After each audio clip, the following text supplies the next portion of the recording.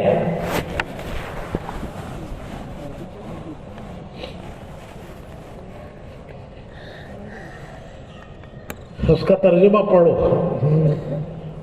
پھر اس کا لطف آتا ہے. ہم مدین گئے. مدین ہے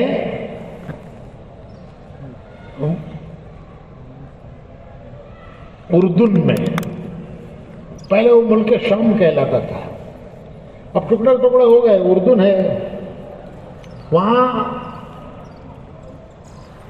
وہ پانی، موسیٰ علیہ السلام کا پانی پلانے کا قصہ قرآن میں آیا ہے.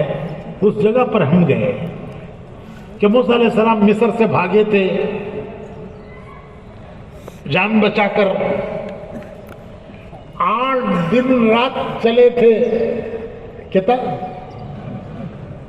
8 دن رات بھوکے پیاسے، جان کا خوف کہ فرعون کی پولیس پکڑنے آ رہی ہے،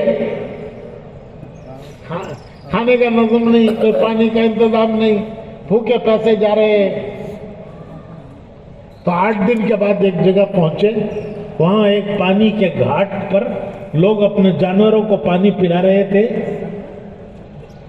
2 لڑکیاں کھڑی تھیں کہ جب یہ پلا لیں گے تو ہم پلائیں گی.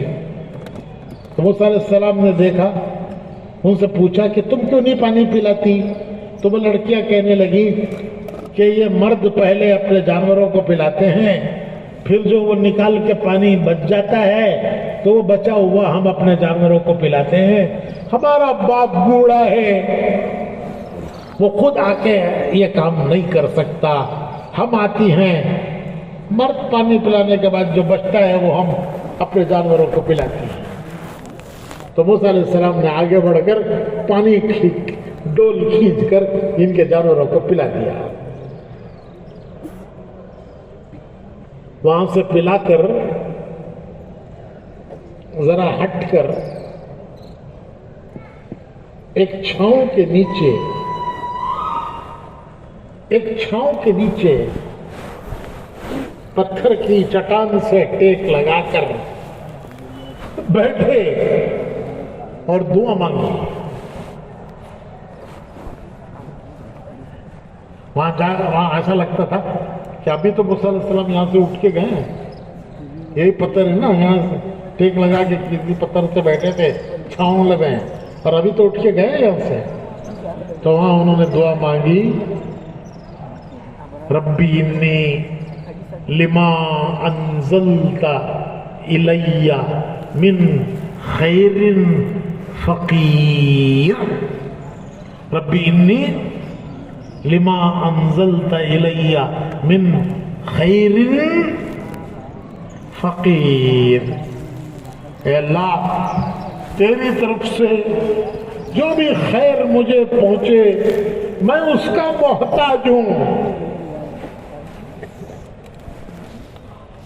تھوڑی دیر میں وہ لڑکیاں آئیں، کہنے لگی ہمارے ابا بلا رہے ہیں، یہ جو تم نے ہمارے اوپر احسان کیا، ہمارے جانوروں کو پانی پلایا، اس کا کچھ بدلہ دینا چاہتے ہیں، ہمارے ابا بلا رہے ہیں. وہ تھے شعیب علیہ السلام. جب وہاں پہنچے تو انہوں نے کہا، ان کو قصہ سنایا کہ میں فرعون سے ڈر کے بھاگا ہوں، 8 دن رات بھوکا پیاسا چل کے آیا ہوں. تو شعیب علیہ السلام نے کہا، اچھا تم میرے پاس نوکری کرو، اور نوکری بھی میں اچھی عزت دار نوکری دوں گا تمہیں. 8 سال نوکری کرو، 10 سال کرو تو اچھی بات ہے. تو نوکری مل گئی، رہنے کا ٹھکانہ مل گیا. تو کہاں رہیں گے؟ شعیب علیہ السلام کے گھر میں. اس زمانے میں ان کا تو کوئی گھرداری نہیں ہے. تو شعیب علیہ السلام کے گھر میں ٹھکانہ مل گیا اور کھانے کا انتظام ہو گیا، نوکری مل گئی. کتنے چیزیں ہوئے؟ ارے کتنی چیزیں ہوئی بھائی. کوئی آسرا نہیں تھا،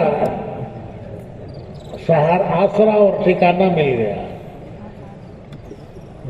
کھانے کا کوئی انتظام نہیں تھا، کھانے کا انتظام ہو گیا، اور نوکری مل گئی. کتنی چیزیں ہوئی؟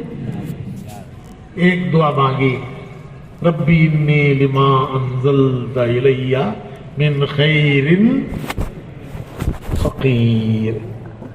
اور آخر میں بیوی بھی مل گئی. آخر میں کیا مل گئی؟ کیا ملی بولو بھائی؟ چھوکرا سب خوش ہو گئی ہے. آخر میں بیوی مل گئی کہ شعیب علیہ السلام نے انہی 2 لڑکیوں میں سے ایک لڑکی کا ان کے ساتھ نکاح کر دیا.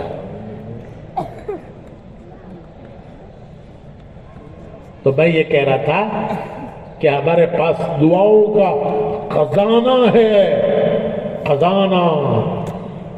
تو قرآن پڑھو تو دعاؤں کی جگہ پر سپیڈ کم کرو، مزہ لے کے پڑھو. ترجمے کا قرآن ملے تو ترجمہ دیکھو کہ کس نبی نے یہ کیا دعا مانگی تھی، کیونکہ یہ مقبول ہے اللہ کے ہاں، مقبول. تو بھائیو، اللہ نے یہ دنیا کی زندگی مختصر دی ہے. کس لیے دی ہے؟ کس لیے دی ہے؟ شروع میں نے یہیں سے کیا تھا کہ اللہ نے دنیا کو کیا بنایا ہے؟ کیا بنایا ہے؟ امتحان کی جگہ بنایا ہے. امتحان کیا ہے؟ امتحان یہ ہے کہ یہ اپنی مرضی سے جیتا ہے یا میرے بتائے ہوئے طریقے کو دیکھ کر جیتا ہے، یا اپنی مرضی سے جیتا ہے یا میرا بتایا ہوا طریقہ دیکھ کے جیتا ہے. یہ ہے لا الہ الا اللہ محمد رسول. امتحان مختصر ہے، مختصر. وہ کیا ہے کہ جس حال میں انسان ہے، غریبی میں، امیری میں، جوانی میں، بڑھاپی میں، مال میں، فقیری میں، صحت میں، بیماری میں، ہر حال میں وہ دیکھے کہ میرے اللہ کو کیا پسند ہے، میرے رب کو کیا پسند ہے. میں وہ کروں گا جو میرے اللہ کو پسند ہے، وہ نہیں کروں گا جو میرے اللہ کو پسند نہیں ہے، وہ نہیں کروں گا.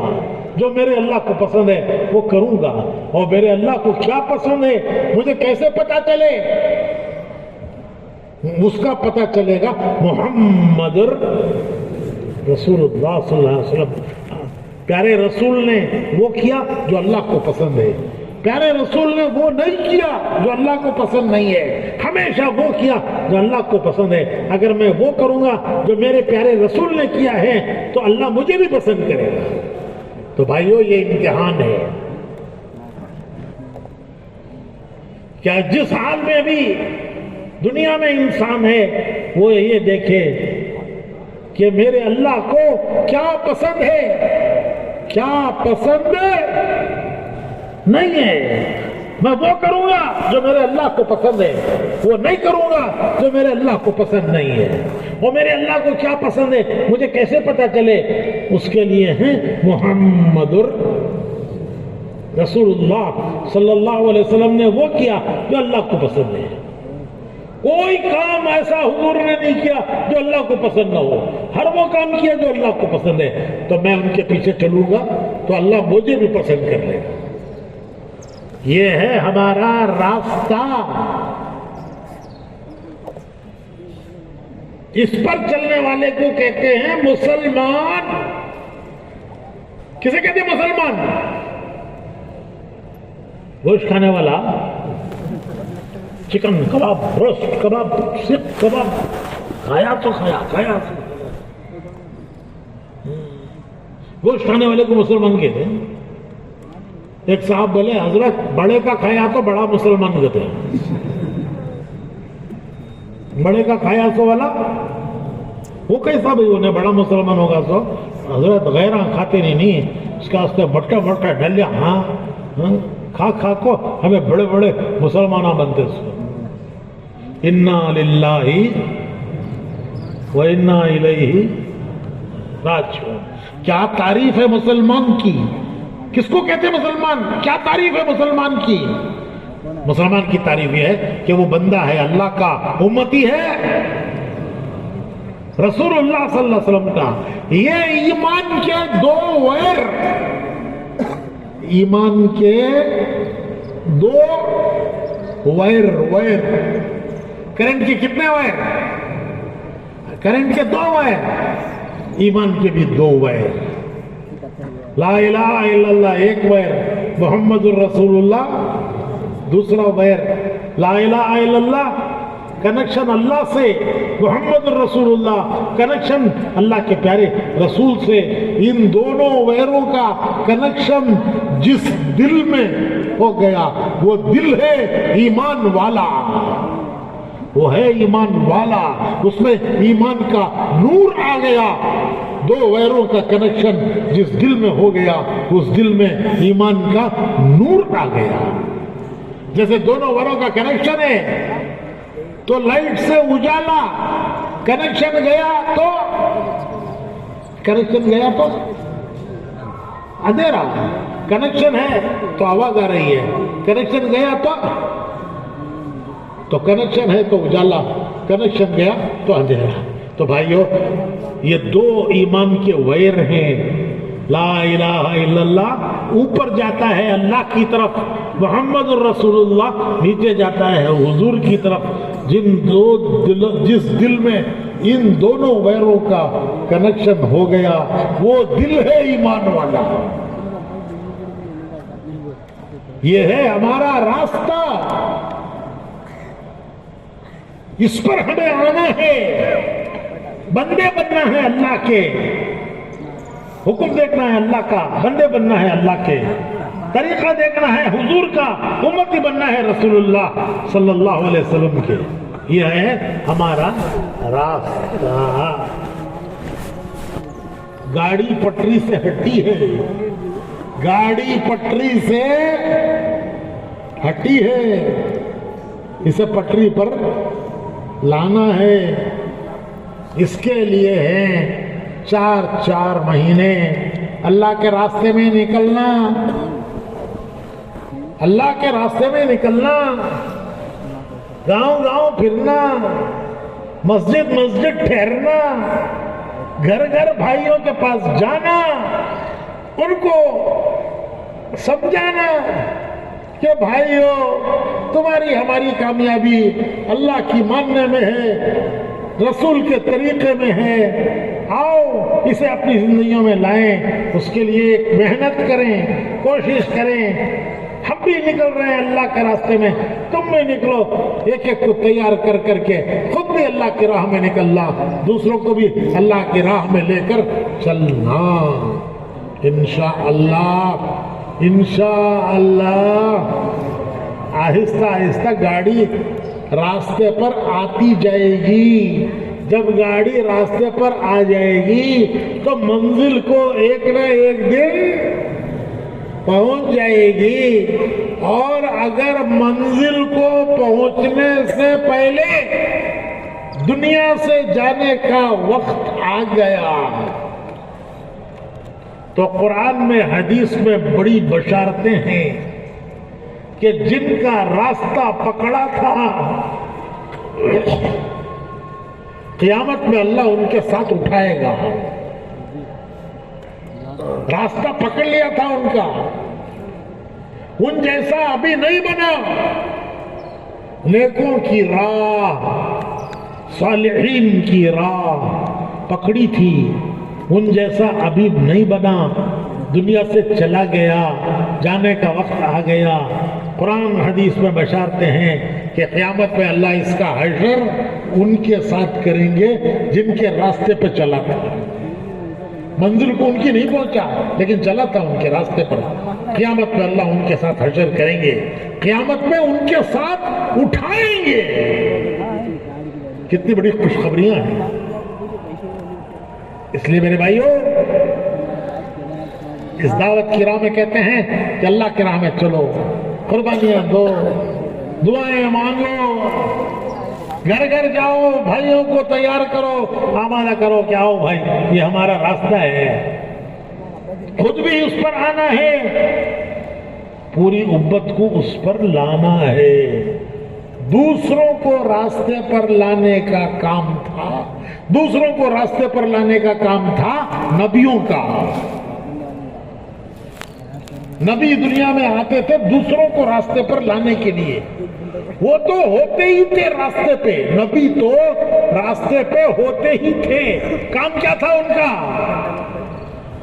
بولو بھائی، دوسروں کو راستے پر لانا، لتخرج الناس من الظلمات الى النور، اندھیروں سے نکالنا، خواہشات کا اندھیرا، کفر کا اندھیرا، شرک کا اندھیرا، گمراہیوں کا اندھیرا، خواہشات کا اندھیرا، انسانوں کو اندھیروں سے نکالنا، لتخرج الناس من الظلمات، اندھیروں سے، الى النور، ایمان کے نور میں لانا، یہ نبیوں کا کام تھا، دوسروں کو راستے پر لانا۔